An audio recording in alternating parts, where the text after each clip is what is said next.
오늘은 구약의 마지막 성경 말라기죠. 말라기. 황혼과 새벽이라는 제목이 붙어있는 이유는 뭘까요? 구약의 끝이고, 그리고 말라기를 통해서 신약을 연결하는, 그러니까 구약의 해가 저물고 신약의 해가 떠오르는 그 중간에 다리 역할을 한 사람이 말라기 선지자다. 그래서 그동안 구약의 인물들을 나눠왔는데요, 말라기라고 해서 오늘이 구약의 마지막 시간은 아니고 한 시간이 더 있긴 해요. 모르드게가 있어요. 어떤 분은 아니 모르드게가 왜 난데없이 여기 나오냐고 그럴 수 있겠지만은 이스라엘 역사서의 끝은 에스더잖아요. 에스더. 끝이 에스더. 포로 시대에 바사에서 일어났던 일이고, 지금 역시 말라기 뭡니까? 귀환에서 동시대잖아요. 그래서 시대적으로 갔기 때문에 모르드게가 맨 나중에 배치가 돼 있더라고요, 보니까. 그래서 오늘은 말라기. 자, 말라기를 마지막으로 신약의 새벽이 밝아올 때까지가 400년이었다. 근데 그 400년을 신구약 중간 400년을 암흑기였다. 침묵의 시간이었다. 그래서 400년의 예언의 침묵을 앞두고 자 무너진 이스라엘의 영적 또 성벽을, 이게 왜 영적 성벽이라고 얘기냐면 이때 당시에 느헤미야가 들어와서 예루살렘 성벽을 세웠으나 성벽은 세워졌는데 영적인 성벽은 무너져버린 그런 시대에서 마지막 하나님께서 말라기라는 선지자를 보내서 하나님의 뜻을 전하게 하셨고, 그래서 그 말씀으로 반응한 자들을 통해서 신약을 준비하게 하셨다. 자, 말씀이에요. 이게 어떻게 보면 구약을 마무리하는 말씀일 수도 있어요. 한번 읽어볼까요? 시작.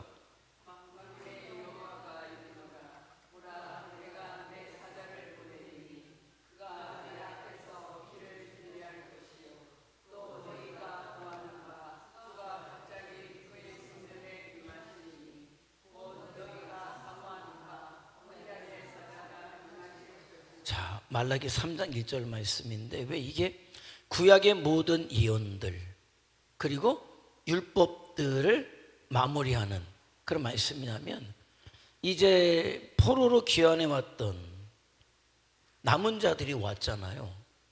정말 우여곡절 끝에 성전을 짓고 1차 성전을 짓고 2차 에스라가 들어와서 말씀을 가르치고 3차 느헤미야가 들어와서 성벽을 재건한 그때에 만군의 여호와가 이르노라, 보라 내가 내 사자를 보낼 것인데 그가 내 앞에서 길을 준비할 것이요. 누구를 이야기해요?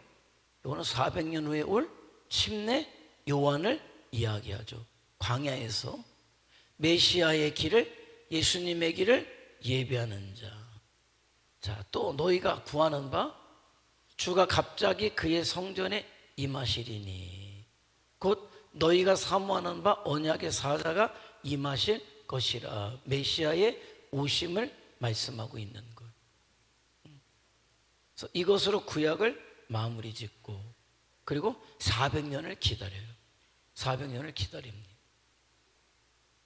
자, 마지막 구약 시대 마지막 목소리. 자, 말라기라는 뜻은 나의 사자다. 보내심을 받은 자다. 왜 보내심을 받았습니까? 하나님의 말씀을 전하라고. 그래서 구약의 마지막 하나님의 말씀을 전하기 위해서 선택된 사람이 말라기였고, 그는 보냄받은 바 그대로 하나님의 말씀을 가감없이 전했던 사람이었다. 그에 대해서는 몰라요. 알려진 바가 없어요. 인적사항이 없어요. 그냥 어느 날 하나님의 보내심을 받고 나타난 선지자가 말라기였다. 자, 시대적 배경이 3차 귀환 때, 그리고 말라기서를 기록했던 한 14년간의 어떤 사역을 했어요. 그러니까 3차 귀환 때 말라기도 함께 귀환에 들어온 사람인 것 같아요. 자, 그들은 말라기는 와서 뭐라 그랬어요? 물리적인 성벽은 건설됐지만 영적인 성벽이 무너져 있는, 모든 것이 무너진, 믿음도 무너지고 국가도 무너지고 사회 경제도 다 무너진 그런 곳에 들어와서 다시 일으키는 작업을 했다. 그래서 무너진 원인들이 뭘까? 제사장들이 부패했다. 그래서 그들의 죄악상을 지적하고 11조와 헌물 규례가 무너졌다. 그래서 말라기를 통해서 주신 하나님의 말씀은 너희가 하나님의 것을 도적질했다, 그렇게 말하죠. 구분이 없었다는 거예요. 구분이 없었다는 거예요. 다 무너졌으니까. 이방 여인과 통혼을 하고, 처음에 1차에 왔을 때 들어와서 통혼이 있었고 에스라가 들어오면서 지적이 있었잖아요. 그래서 이방 여인을 내보내기로 결정하고 울고 통곡했잖아요. 그런데도 끊어지지 않고 여전히 다시 또 이방 여인과 통혼하는 일이 있었다. 그리고 이혼의 문제들이 있었다. 그래서 백성들의 삶을 강력하게 책망했다. 그래서 다시 무너진 종교적 부흥운동에 박차를 가했던 사람. 결론적인 이야기. 그래서 그럼 모두가 다 회개하고 돌이켰냐? 그건 아니에요. 그건 아니었다. 그러나 그 시대에 꼭 필요한 사역을 말라기에게 주셨고, 말라기는 그 사역을 감당해냈다. 이제 보면 알죠. 자, BC 537년에 1차 포로 귀환을 했어요. 중간에 2차 귀환이 있었고, BC 거의 한 100년이 지난 후에 444년에 3차 귀환이 이루어졌고, 느헤미야가 성벽 재건을 하게 되어서 비로소 성전이 세워졌고 예루살렘 성벽이 완공되므로 다시 신정국가의 기틀을 맞이할 줄 알았으나 뭐가 무너졌다? 믿음이 무너졌다. 그래서 오히려 성벽이 재건되고 나서 무너졌어요. 아무것도 안 한 상태에서 무너진 게 아니라 성전을 짓고 성벽을 재건했는데 오히려 믿음은 무너져 내렸다라는 거예요. 종교 지도자들이 범죄했고 타락했고, 백성들 역시도 말씀과는 전혀 상관없는 그런 무분별한 삶을 살았죠. 그래서 그들의 죄악상을 지적하고 돌아와라. 자, 오늘 좀 이해가 안 되는 부분이에요. 1차, 2차, 3차에 걸쳐서 포로에서 귀환해 올 때는 그들이 포로지에서 그나마 일구었던 모든 것들을 포기하고 하나님의 말씀에 반응해서 돌아온 사람들이란 말이에요. 자, 그러면 요것보다는 우리가 요즘 새벽에 보기는 에스겔이 먼저죠. 그렇죠? 에스겔은 완전 멸망하기 전에 포로로 끌려왔다가 그발 강가에서 환상을 보고 이스라엘 백성들에게 아직 회개의 기회가 있으니 돌아와라. 완전 멸망하기 전이었단 말이에요. 그리고 지금은 완전 멸망해서 1차, 2차, 마지막 3차 귀환한 때이기 때문에 시간적으로는 거의 한 200년의 에스겔과 지금 말라기하고는 200년 정도의 시간 차이가 있어요. 근데 오늘 새벽에 하나님께서 에스겔에게 뭐라고 얘기합니까? 너는 머리털과 수염을 잘라서 저울에 달아서 3등분을 해라.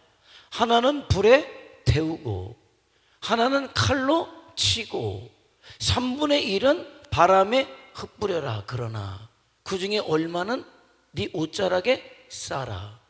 그 옷자락에 싼 게 뭐예요? 남은 자죠. 이렇게 멸망하게 될 것이지만은 그 중에서도 남은 자들이 있을 것이다. 그런데 그 남은 자 중에서도 얼마를 꺼내서 다시 뭐예요? 불살라 버리는 거죠. 자, 이해가 되죠? 자, 남은 자로 반응해서 1차, 2차, 3차 포로 귀환을 했다. 그러면 일사천리로 될 것 아닙니까? 믿음 있는 사람들이, 믿음에 반응한 사람들이 왔는데 주저할 곳이 없을 거 아니에요. 그런데 성전을 지을 때 방해가 들어가고 어려움이 오니까 성전 공사가 멈춰지게 되었고, 그러나 이겨내고 우여곡절 끝에 성전을 완공했을 때 이 사람들의 기대라는 게 있잖아요. 하나님께서 다시 이스라엘을 재건하려고 우리를 보냈기 때문에 반드시 우리를 통해서 하나님께서 재건할 것이라는 기대가 있었단 말이에요. 그런데 또 어려움이 왔을 때 그들이 또 실망하게 되었지만 느헤미야가 들어오면서 성벽을 완공하고 나니까 이제는 됐구나. 이제는 우리가 우리가 이제는 다윗의 시대로 복귀하려고 하나님께서 우리에게 그렇게 축복하실 것이다 라는 기대가 있었을 거 아니에요? 그런데 문제는 뭐냐? 그런 기대가 하늘을 찔렀는데 전혀 상황은 나아지지가 않았다. 그러면서 실망이 오게 되고 낙심이 오게 되면서 성전은 재건이 되었고 성벽도 재건이 되었지만은 믿음은 무너지고 말았다는 거예요. 그런 배경이 깔려 있어요. 그때 하나님께서 누구를 보내십니까? 말라기를 보내셨다는 거죠. 자, 그게 이 얘기예요. 기대라는 게 있잖아요.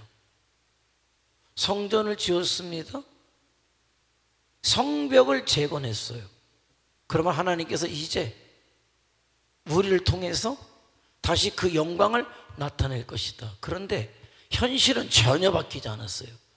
여전히 페르시아가 바사 아닙니까? 바사의 영향력 아래 있었고, 바사의 허락 없이는 그 어떤 것도 할 수 없었고, 경제적으로는 얼마나 궁핍했는지 몰라요. 그러니까 팍팍하고 고단한 삶이 계속 되면서 이 사람들이 영적인 늪에, 침체의 늪에 빠져버렸다. 그러니까 패배의식 속에 빠져버렸다. 아, 우리는 안 되나 보다. 하나님이 더 이상 우리에게 축복하시지 않나 보다라는 생각이 그들 속에 들어가 버린 거예요. 자, 그래서 신앙이 어떻게 그냥 마지못해서, 그래서 영적 무감각과 형식주의였다. 형식주의였다는 거예요.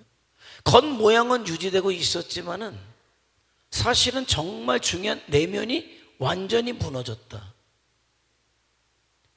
제사장을 비롯했던 지도층이 부패했고, 경제적으로 굉장한 물질주의 속에 어려우니까 경제적 냉소와 물질주의 속에 빠지면서 가치관이 무너졌다.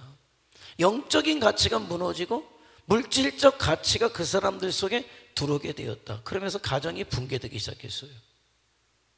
이방 여인과 통혼하기 시작했고, 또 아내를 내버리는 일들이 벌어졌다. 다 무너진 거예요. 거기에 사회 정의도 실종됐다. 이 얘기는 뭐냐면 그야말로 완전히 무너져버린, 희망이라고는 찾아볼 수 없는 그런 사회가 되고 말았다는 거예요. 이런 상태가 되었다. 자, 제단은 있으나 그들이 드리는 게 원래 하나님께는 흠 없는 것을 드려야 되잖아요.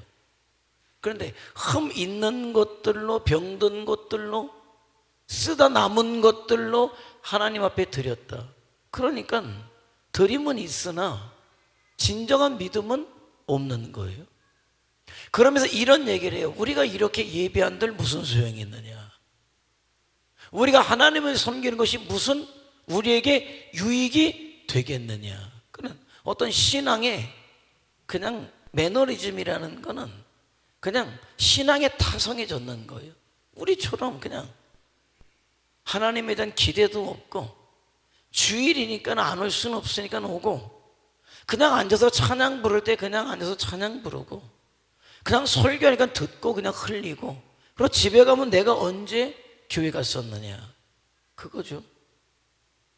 전혀 믿음의 능력도 없고 어떤 기대도 사라져버린 그런 암울한 시대가 돼버렸다.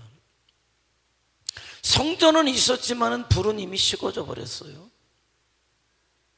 종교는 있지만 부흥은 없는 시대가 되었다. 이거는 단순한 예배의 어떤 형식의 문제가 아니라 하나님을 경외하는 경외심이 상실돼 버린 거죠.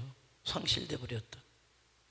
전혀 종교는 있으나 부흥이 전혀 없는 시대의 전형을 보여주었다는 거예요.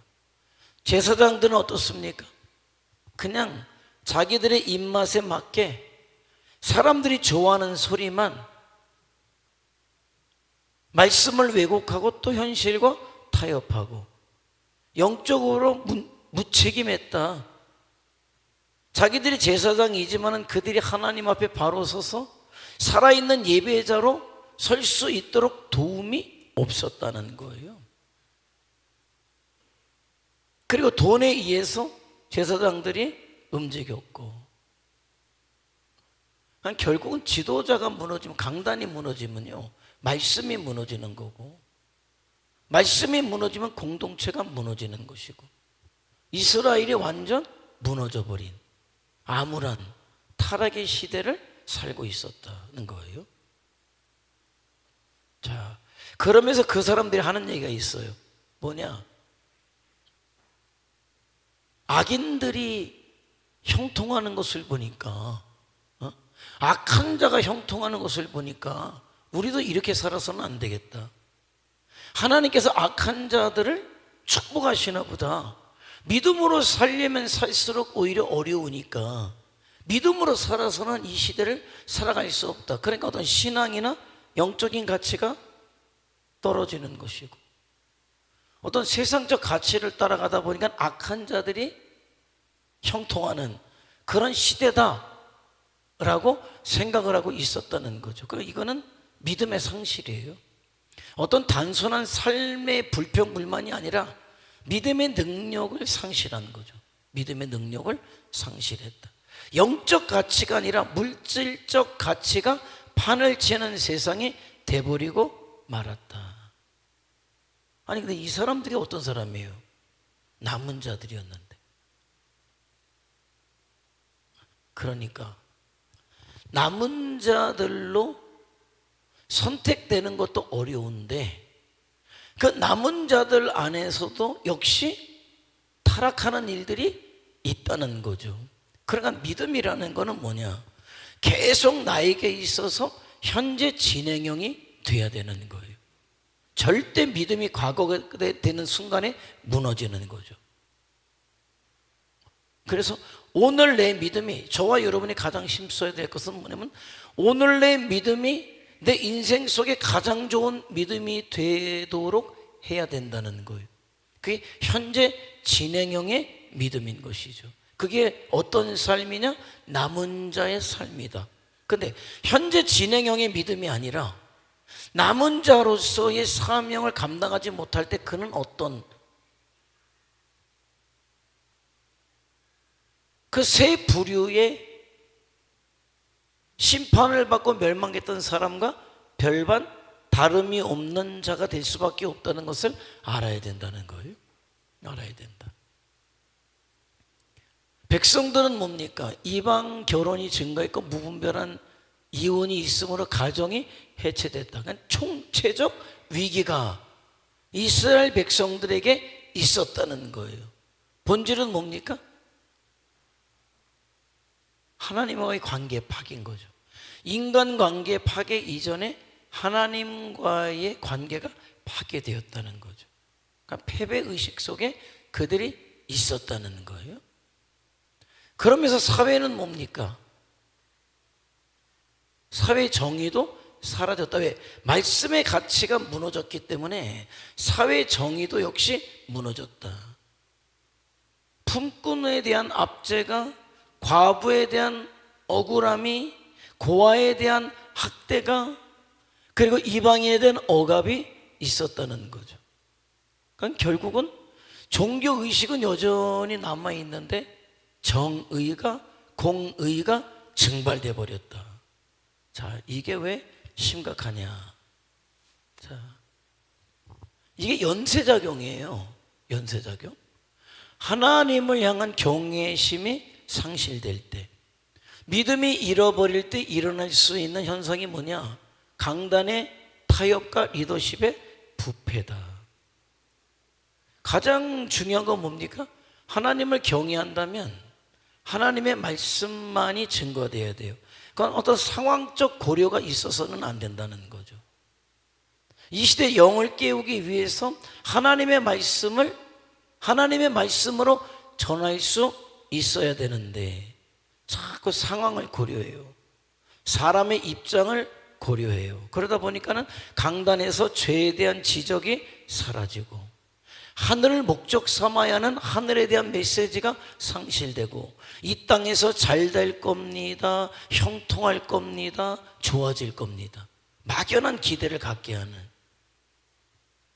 사람의 마음을 살찌게 하지만은 영혼은 피폐하게 만드는 메시지들이 오늘날, 그러니까 어떤 분이 저한테 그래요. 선배 목사님이, 김 목사, 예, 저는 잘 모르는데 김 목사 설교 그렇게 하면 성도들이 안 좋아하지 않아? 나보고. 왜요? 요즘은 그렇게 설교하면 성도들이 싫어할 텐데 제가 뭘 어떻게 설교하는데요? 아니 그렇게 강하게 설교하고 성도들에게 자꾸 그러면 싫어하지 않나? 나는 그게 뭔지 모르겠는데 내가 어떻게 하는지 모르겠는데요. 그러니까 성도들이 거북한 얘기 하지 말란 얘기예요. 그런데 여러분, 오늘날 사람들은 이래요. 굉장히 존중받는 걸 좋아하기 때문에 인격적이다라는 어떤 그런 인격적인 걸 잘못 받아들여져요. 그래서 뭐든지 받아들여지고 뭐든지 존중되는. 근데 말씀으로 너무 강하게 그렇게 하게 되면 그 사람이 기분 나쁘지 않겠냐는 거예요. 아니 교회에서조차 하나님의 말씀을 받지 않으려고 하면 그게 어떻게 되는 거예요?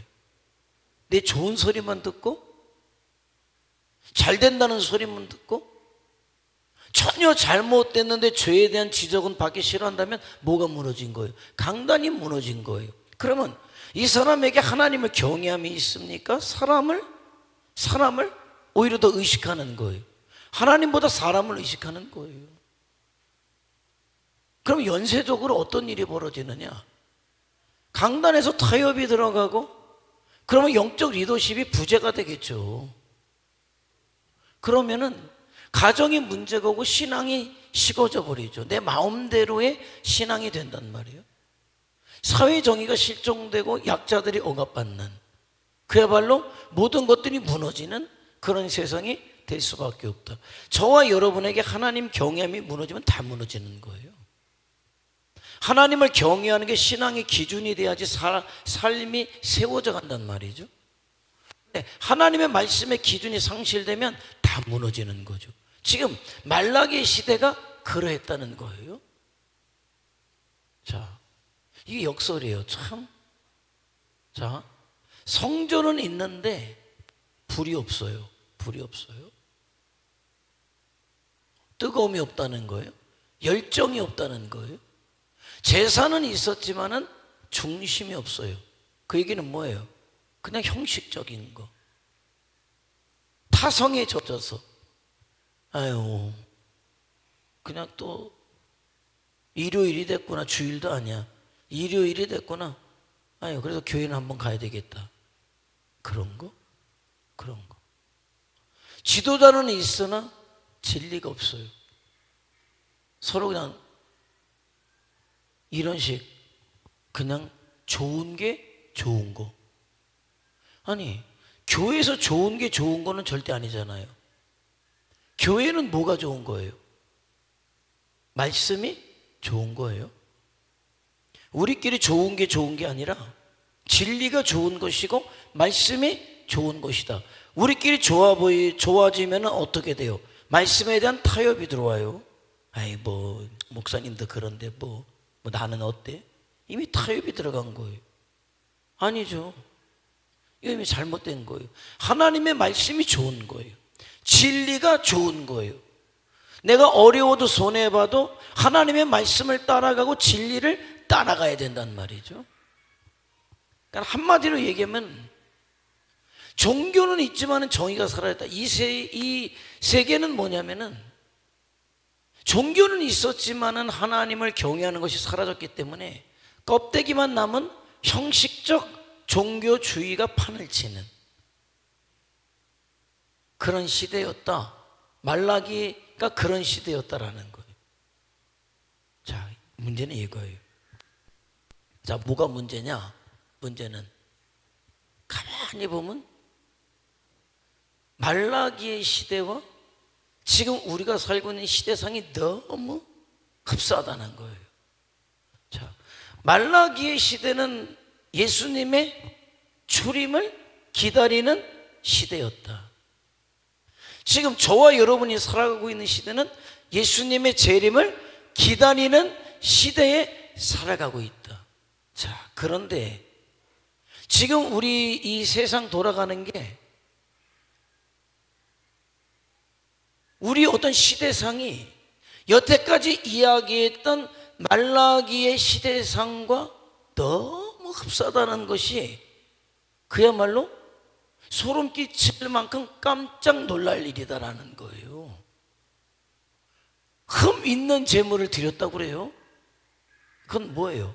우리가 예배를 드리지만 신령과 진정으로 영과 진리로 드려야 하나님이 받으시는데 영과 진리가 사라진 예배, 나 중심적인 예배, 내가 기분 좋으려고 드리는 예배, 마치 보험 들듯이 주일날 교회 갔다 왔으니까 하나님이 일주일 나를 지켜주실 거야, 나를 형통하게 하실 거야. 그런데 어떻게 해서 주일날 빠졌어요? 영 일주일 살아가는 게 찜찜해. 예배를 안 드렸기 때문에 나에게 무슨 일이 일어날 것만 같은, 마치 보험용의 예배? 우리가 그런 예배를 드리고 있지는 않으냐. 형식적으로 와서 앉아 있는 거예요. 습관적으로 와서 앉아 있는 거예요. 찬송을 부르면 내 영을 다해서 나를 구원하신 내 아버지 되신 하나님을 높이려고 부르는 게 아니라 그냥 부르는 거예요. 목사님도 설교 시작했구나. 듣고 흘리는 거죠. 말라기의 시대가 영적 무책임의 시대였다면 오늘날도 그러지 않느냐. 참 리더십이 부재됐다는 것, 어떤 신뢰가 추락했다는 것, 어떤 목회자들이 더 이상 존경받지 못하는, 목회자가 전하는 말씀에 대한 신뢰가 추락해버리는 이런 거예요. 제가 이거는 자기들께 얘기해요. 아유, 목사님이 거짓말하지 말라고 말씀 설교하셨잖아. 아유, 설교는 원래 그렇게 하는 거지. 설교는 그냥 그렇게 듣는 거고 실제로 어떻게 거짓말을 하니? 아니, 목사님도 봐봐 거짓말 하시잖아. 그런 거. 어떤 교회는 말이죠, 참 이게 그런 교회가 있어서는 안 되는 건데, 목회자가 흔히 얘기하는 10계명의 7계를 범하는 일이 있어요. 그런 일이 있었어요. 간음의 죄를 짓는 거예요. 그러니까 한다는 설교가 다윗을 보시기 바랍니다. 그가 밧세바를 뭐 어쩌고 저쩌고 이런 말도 안 되는 얘기를 하니까 앞에 있는 사람들이 끄덕여요. 왜 끄덕였을까? 지도 그러니까 끄덕이는 거예요. 지도 그러니까. 아니, 목사님 정말 그렇게 있을까? 여러분, 영은 흘러요. 그게 자기가 죽을 죄를 졌다는 사실을 알고 회개하지 않으면은 그건 흘러가요. 여러분, 희한하죠? 왜 알코올 중독자 집안에서 알코올 중독자가 나옵니까? 뭐 때문에? 왜 도박쟁이 집에서 왜 도박하는 애가 나옵니까? 내 기가 막힌 거.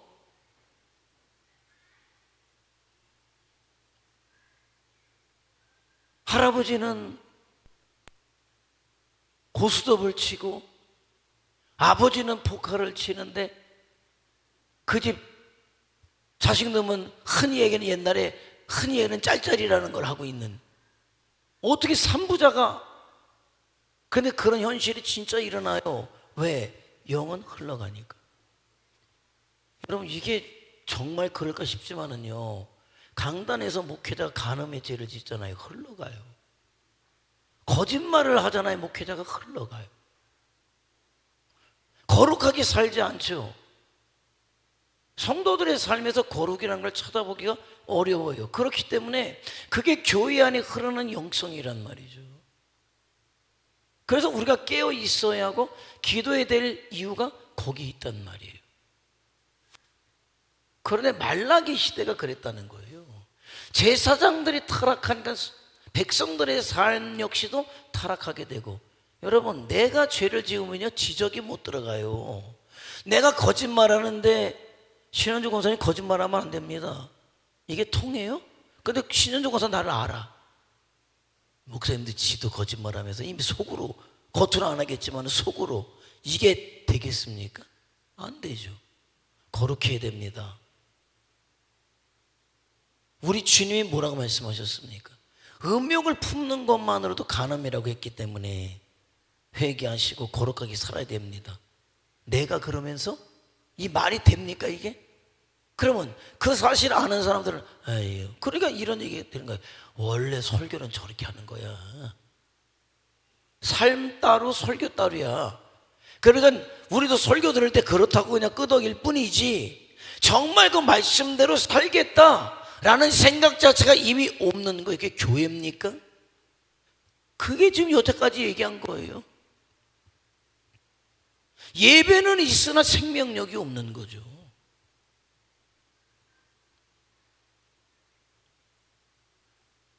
종교 행위는 있을지 모르지만 그 누구 하나 회개하거나 거듭나는 사람이 없어요. 그런 시대가 말라기 시대였다는 거예요. 언약의 파기와 이혼이라는 건 뭡니까? 공유에 대한 회의는 뭡니까? 돈이 최고고 언제든지 내 맘대로, 도덕도 윤리도 말씀도 무너져 버린 시대가 이 시대가 아니냐. 제가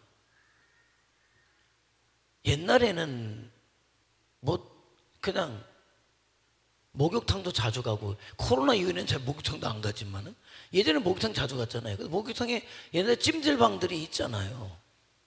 그럼 찜질방이 저 구석에서 땀 빼고 있으면 또 다른 무리들이 이렇게 오잖아요. 강릉에 있는데 그래요. 자기들끼리 얘기해요. 야야야 어쩌고저쩌고 막 얘기하면서, 요즘은 그렇게 하면 안 돼.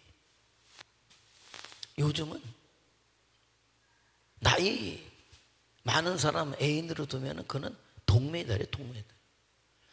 또래끼리 친구들끼리 하면 그는 은메달이야. 아유, 근데 연하 사귀면 금메달이지. 그런데 그 사람들이 뭔지 아세요? 아줌마들이 그러고 있어요. 아줌마들이 그러고 있어요. 그래서 요즘은 농담으로라도 말이죠, 나는 우리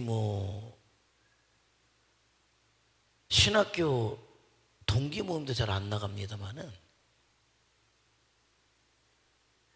동창 모임 그런 게 제가 강릉에 있을 때 거기는 개가 한 사람이 5개, 6개 개가 보통 작은 사람이, 많게는 10개가 더, 친목개가 10개를 더 가지고 있어요. 강릉은 엄청나, 그게. 개가 많아요. 그런데 그러다 보니까 동창도 모이고 모두 모이고 모두 모이는데 말이에요. 가정이 온전한 집이 별로 없어요. 그건 제 얘기가 아니라 자기들이 하는 얘기예요. 다 아름아름 다 알잖아요. 그런 시대예요. 우리가 살고 있는 시대가 그런 시대가 되었다는 거죠. 약자가 억압받았다. 요즘 시대가 그건 아닙니까? 유전무죄고 무전유죄가 되는 시대이에요. 요즘은 또 뭡니까? 권세 있으면 무죄고 권세 없으면 무죄도 유죄가 되고, 참 나는 완전히 무너져 버린 것 아닙니까? 오죽하면은 검찰총장 했던 사람이 나와서 아주 쉬운 말로 도둑놈이 경찰을 잡을 수는 없습니다. 그 얘기밖에 못해. 더는 못해. 예? 아니 그래도 법은 살아있어야 되는 거 아니에요? 자기들 입맛대로 법을 마음대로 바꿔가면서 죄인들이 청문회를 열어놓고 오히려 검사들을 불러다가 경찰들을 불러다가 검찰총장을 불러다가 막 윽박지르고 말도 못하게 하고, 아니 내가 돈을 주고 영수증을 받았다는데도 거짓말한다고 그러고, 아니 그런 시대가 된 시대에 우리가 살고 있는 시대가 여러분 다 무너진 시대. 하나님은 말라기를 통해서 뭐라고 말씀합니까? 내게로 돌아오라는 거예요. 그런데 여러분께 말씀드렸죠. 말라기가 말이죠, 어떤 사람인 줄 아세요? 시대를 보면서 말라기의 메시지는 이거예요. 그들이 신앙의 회의 가운데 들어가니까 말라기 시작은 이겁니다. 생각해봐라. 야곱이 있었고 에서가 있었지만은 하나님께서 에서는 버리고 야곱을 택해 주시지 않았느냐? 너희가 야곱의 후손들이 아니냐? 그 사랑을 받은 자가 아니냐? 하나님의 사랑이 있고 섭리가 있지 않았느냐? 너희가 애굽에서 종살이 할 때, 너희가 그리고 가나안 땅에 들어와서, 그리고 바벨론에 포로로 끌려갔을 때 하나님께 너희를 여기까지 보내시지 않았느냐? 하나님이 너희를 사랑하시지 않는 게 아니라 여전히 사랑하고 계시다. 그리고 왜 우리가 하나님께로 돌아가야 하느냐? 구원자가 메시아가 올 것이기 때문에 너희가 구원자 메시아로 오실 주님을 맞이해야 될 것이 아니냐. 그러니 여호와께로 돌아가자. 이게 그의 메시지였단 말이에요. 그러면서 그래요.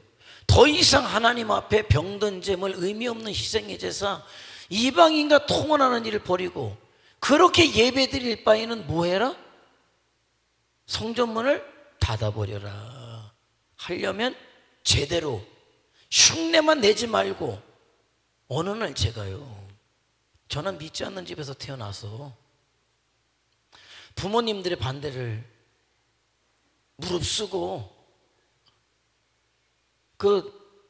우리 형제들 선산상고에서 나를 따돌렸던 그 아들의 아버지가, 우리 큰아버지죠, 우리 집까지 찾아왔어. 일산에서 금천이면 기차로 말이죠 20분을 타고 와야 돼. 그리고 걸어서 40분을 걸어 돌아야 우리 집에 오는데 오셨어. 우리 집안에는 목사라는 거 있을 수는 없대. 그냥 밤에 늦게까지 하니까 독서실 가기 전에 잠깐 쉬고 있는데 뭐가 머리 입맛이 서늘해. 뭐야, 눈 뜨니까 큰아버지가 와가지고 이렇게 나를 보고 있으면서 우리 집안에는 목사는 없다고. 그때부터 내가 미움이 된 거죠. 그래서 결국 그 큰아버지 아들이 나를 또 왕따시키고, 그 집안이 그게 없대.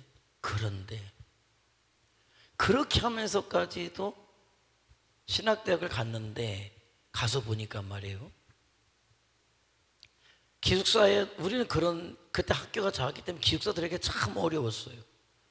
그러다 보니까 기숙사에 들어갈 수 있는 조건들이 목회자들 자녀들, 학교에 이렇게 저렇게 한 사람들, 교단에 이렇게 저렇게 한 사람들 빼면은 한 학년에 40명, 45명밖에 못 들어가는데 학생들은 300명이 들어오는데, 그게 말이에요, 그런데 어떻게 또 그것도 은혜로 들어가게 됐는데 보니까 다 목회자들 자녀고 뭐 장로님 자녀들이고 뭐 이름만 대면 알만한 집 자녀들이 오고 선배들도 다 그러니까 어떤 생활하다 보니까 마음속에 많이 갈등이 일어나더라고요. 그럼에도 불구하고 그렇게 해서 들어갔음에도 불구하고 그러고 났는데 1학년 여름 방학이었던 것 같아요. 금요 철야 마치고 그때 늦게까지 했잖아요. 가는데 길이 있는데 사람은 하나도 없고 혼자 마음이 많이 무거운데 이렇게 앉아 있는데 어느 순간에 제 마음속에 그런 게 들려오는 거예요. 하려면은 제대로 하고 이제 1학년이니까 하는 동 마는 동 하려면 여기서 그만두는 거예요. 왜? 어떤 소명도 사명의식도 없으면서 신학교 다녀봐야 무슨 의미가 있어요. 근데 그것이 앉아있는데 마음속에 들어오는 거예요. 하려면 제대로 하고 신앙생활 하려면 제대로 하고 목사가 되려고 했으면 제대로 하고 집사가 됐으면 제대로 하고 권사가 됐으면 제대로 하고 안수집사 장로가 됐으면 제대로 하고 지금 말라게 얘기가 그거예요. 하나님을 안 섬기면 안 섬기는 거고 하나님을 섬기려면 제대로 섬기고 이것도 아니고 저것도 아니고 하지 말아라 그 얘기죠. 너희가 내 제단 위에 헛되이 불사르지 못하게 하기 위해서 너희 중에 성전문을 닫을 자가 있었으면 참 좋겠다. 이게 누구의 말입니까? 하나님의 말씀인 거예요. 그러니까 저와 여러분의 신앙생활이 하나님께서 야, 넌 좀 교회 안 왔으면 좋겠다. 그렇게 하려면 너는 신앙생활이라고 말하지 않았으면 좋겠다. 너는 그렇게 하려면 목사라고 얘기하지 않았으면 좋겠다. 아니 저는 진짜 목사들이 많지만은 그냥 얘기는 안 하지만 속으로 왜 저렇게 하지? 늘 왜 저 사람은 목회자가 왜 장사꾼 같은 거야? 이런 생각이 드는 사람이 있어요. 하나님께서는 그럼 어떻게 생각하실까? 우리가 볼 때도 왜 저러지? 아니 집사님이라면서 왜 저러지? 권사님이라 그러면서 왜 저러지? 아니 장로님이라면서 왜 저러지? 그럼 하나님이 보실 때는 제대로 하자는 거죠. 말씀드렸죠. 정말 말라기는 어떤 사람이냐면요 분명한 사람이에요. 분명한 사람, 똑 떨어지는 사람, 말씀에 대한 확신이 있었던 사람이고 얼마나 열정적인 사람이었는지 몰라요. 우리 주님의 초림에 대한 분명한 확신이 있었기 때문에 그는 봐라, 기억해라, 명령한다 말씀을 확실하게 하나님의 보내심을 받은 자이기 때문에 하나님의 말씀으로 전했단 말이에요. 그런데 안타깝지만 그래서 모든 민족에 다 돌아왔느냐? 그러지 못했다는 거예요. 결국 이렇게 이어진 사람들이 예수님을 십자가에 못 박는 자들이 돼버린 거예요. 바리새인들, 서기관들, 사두개인들 400년 동안 그들이 한 건 알맹이는 잃어버리고 빈 껍데기만 그럴듯하게 세워가는 그런 삶을 살았다. 그런 말라기의 메시지는 무슨 의미가 있습니까? 뭐예요? 남은 자지. 남은 자. 그래서 나는 여러분에게 이 시대 여러분 새벽에도 말씀드렸지만 대한민국 인구의 25%가 기독교인입니다. 얼마나 신났는지 몰라요. 우리 학교 다닐 때는요 학교마다 각 교회들마다 믿는 아이들이 얼마나 많았는지 몰라요. 그래서 문화개방을 하면 여기도 몰려다니고 저기도 몰려다니고 우리 교회도 하고 얼마나 많았는지 몰라요. 어른들도 마찬가지죠. 기도원마다 사람들이 넘쳐났어요. 교회들마다 사람들이 넘쳐났단 말이에요.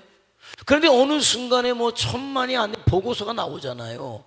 인구조사 하잖아요. 그럼 종교조사도 하잖아요.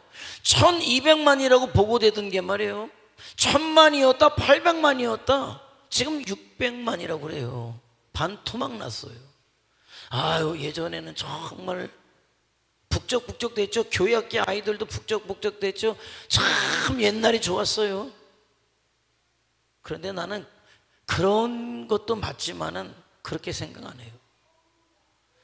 나는 이 시대는, 그 시대는 어떤 시대예요?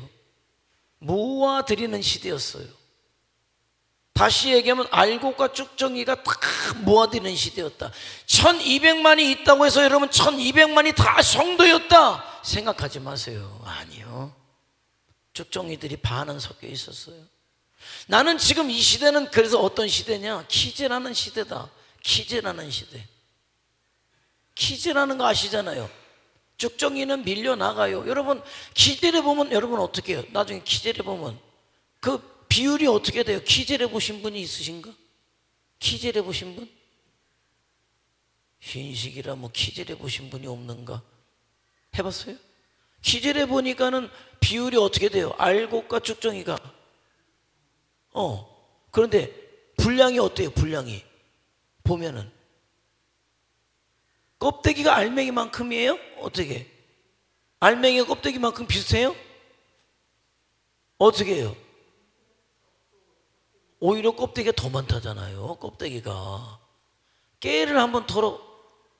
또 우리 이 권사님은 깨만 짰지 또 깨는 안 털어봤겠지. 또 털어놓은 거 갖다가 짜기만 했겠지. 깨 한번 털어봐요. 아유, 그거 내가 옥수수를 한번 키워봤다가 다시는 안 키우잖아. 옥수수 2개 따고 나면은 그 옥수수 대 뽑아가지고 뿌리 뽑아가지고 허리 부러져. 그래서 이거 안 되겠다, 이거 사 먹어야지, 이거. 옥수수가 자라니까는 또 뒤에 또 지나간 사람이 안 보니까 도둑놈만 들어오고 이거 안 되겠다, 이거. 여러분 600만이라 아쉬운 게 아니라요, 지금은 가리는 시대예요. 나는 그 사람들이 뭐냐, 그렇다고 여러분 안타까운 일이에요. 600만 명 남았는데 그러면 다 그 사람들이 성도일까 한번 생각해봐요. 성도이기를 바라지만은 다 성도일까 한번 생각해 보자는 거예요. 안타깝지만 아니에요. 그럼 이 시대는 시대마다 하나님이 누구를 남기셨다? 남은 자들 남기시는 거. 그래서 내가 600만 명이라는 한국의 기독교인 중에 한 사람이 되었다는데 안도하지 말고 이 시대 하나님께서 남기신 남은 자로 저와 여러분이 살아가야 된다는 거예요. 말라기와 함께 이 시대에 다 돌아오지는 않았지만 말라기의 말씀을 받아들여서 그 시대 남은 자로 남았던 사람들이 마침내 어디까지? 신약까지 연결되는 다리를 놓았다는 거예요. 말라기의 사역은 이거였어요. 구약의 마지막을 종지부를 찍고 신약이라는 여명의 바알가 올 때까지 뭡니까? 남은 자들이 그 신약의 다리를 놓는 역할을 감당했다는 거예요. 그래서 말라기가 BC 430년이었고 400년의 예언의 침묵기가 있었지만은 말라기를 통해서 그 말씀으로 돌아왔던 포로에서 돌아와서 성전을 짓고 성벽을 건설했고 다 무너진 상태에서 말라기를 통해서 말라기와 함께 돌아왔던 사람을 통해서 그 남은 자들을 통해서 하나님께서 일하셔서 400년이 지나간 이때에 마침내 광야에서 외치는 소리였던 침례 요한이 나타남으로 마침내 우리 주님 메시아 예수 그리스도 우리 주님의 오심의 길을 준비했다. 그러니까 침례 요한의 이 나타남은 이미 400년 전의 말라기와 그 남아있던 사람들이 이룬 역사다라는 거예요. 자, 그렇다면 나는 이 시대에 저와 여러분이 남은 자로 서기를 원한다는 거예요. 그럼 우리는 누구를 기다려? 너무 시대적인 상황이 너무 흡사하다고 했잖아요. 그러면 저와 여러분은 이 시대 말라기와 그 남은 자들이 예수님의 초림을 준비했다면 저와 여러분은 이제 뭡니까? 이 시대 남은 자가 되어서 예수님의 재림을 준비하는 세대가 저와 여러분이 돼야 된다는 거죠. 여러분 우리 주님의 십자가의 죽으심이 온 인류를 구원하고는 남죠. 그러나 그럼에도 불구하고 온 인류가 구원받지 못하는 것은 무엇입니까? 믿음으로 주님을 맞이하지 않았기 때문에. 그럼에도 불구하고 역사는 흘러와요. 그러니까 돌이켜보면은 모든 기독교의 역사는 남은 자의 역사예요.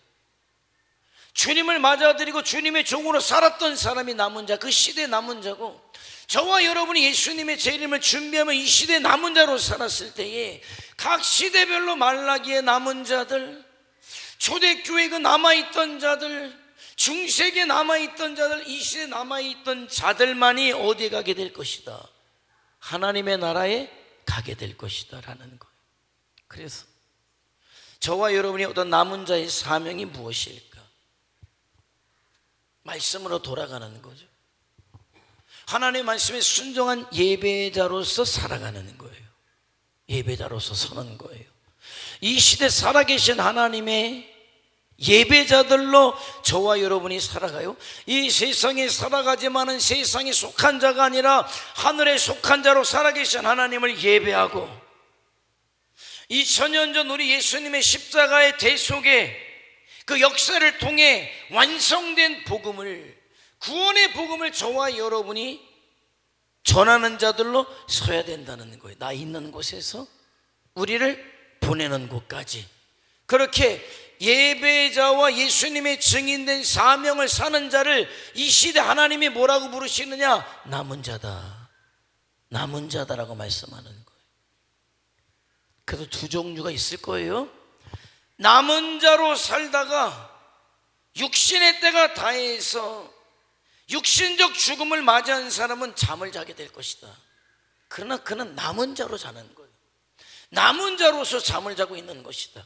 그런데 우리 시대는 말이에요, 누군가는 남은 자의 삶을 살다가 주님의 재림을 맞이할 사람도 있게 될 것이다. 우리가 그런 시대에 살아요. 그러면 먼저 우리 주님이 오실 때 천사의 나팔 소리와 어떤 천사들과 함께 이 땅에 오실 때 성경의 말씀 뭐라고 됩니까? 남은 자로 잠자던 자들이 먼저 일어나서 공중에서 주님을 영접하게 될 것이고, 그리고 남은 자로 살던 사람들이 호련히 변화되어서 주님 앞에 이르러서 어린 양의 혼인잔치를 치르게 될 것이고, 그 어린 양의 혼인잔치를 치른 자들이 어디에? 하나님의 나라에 이르게 될 것이다. 그때 어린 양과 혼인잔치를 치르는 사람들이 누굴까? 각 시대마다 믿음으로 영접했고 믿음으로 살았고 하나님의 뜻을 살았던 남은 자들이에요. 남은 자. 모든 인류가 아니에요. 남은 자들이에요. 남은 자들이 주님 앞에 정결한 신부로 서게 되는 것이고, 어린 양의 혼인잔치를 통해서 하나님의 나라에 이르게 될 것이다. 나는 그래서 이 시대 저와 여러분이 남은 자로 살잖아요. 남은 자로. 그때가 된 거예요. 그래서 주님의 재림을 준비하고 또 맞이하고 영접해서 하나님의 나라에 이르는 자들로 저와 여러분이 서길 원하고, 그러니까 남은 자가 귀한 거예요. 남은 자가 귀한 거. 어떤 물량적으로 숫자적으로 없기 때문에 내가 낙심할 필요도 없고, 하나님이 나를 남은 자로 세웠다는 그 기쁨과 감사와 감격으로 오늘도 믿음으로 저와 여러분이 살아서 이 시대 남은 자로서 주님 만나는 날 인정받고, 어린 양의 혼인잔치를 통해서 하나님의 나라에 이르는 자들로 저와 여러분이 그렇게 설 수 있기를 주님의 이름으로 축원해 드립니다. 기도하시겠습니다. 기도하시죠. 이 시대 우리는 남은 자들로 부름받았다는 사실을 알아야 돼요. 여러분, 교인이다, 어느 교회 다닌다, 이건 의미가 없어. 내가 남은 자인가? 그럼 시대마다 그럼 하나님께서 남은 자에게 요구하시는 것이 무엇이었어요? 살아있는 예배자가 되는 것이었어요. 각 시대 남은 자들은 살아계신 하나님을 예배하는 그야말로 살아있는 예배자였고, 그 시대 구약은 살아계신 하나님을 증거하는 자들이었고 신약은 예수 그리스도를 증거하는 자들이 남은 자다. 나는 저와 여러분이 그 남은 자의 대열에 들어가길 원하는 거예요. 남은 자들을 통해서 일하시고 남은 자들을 기억하셔서 마침내 남은 자들을 하나님의 나라에 이르게 하시는 그런 역사가 우리 가운데 있도록, 비록 내가 이 땅에 살고 있지만 땅에 속한 자가 아니라 하나님께 속해서 남은 자의 사명을 감당하고 그런 자에게 주신 은혜를 누리고 하나님의 나라에 이르는 자 되게 하옵소서. 다 같이 주여 한번 부르며 통성으로 기도합니다. 주여.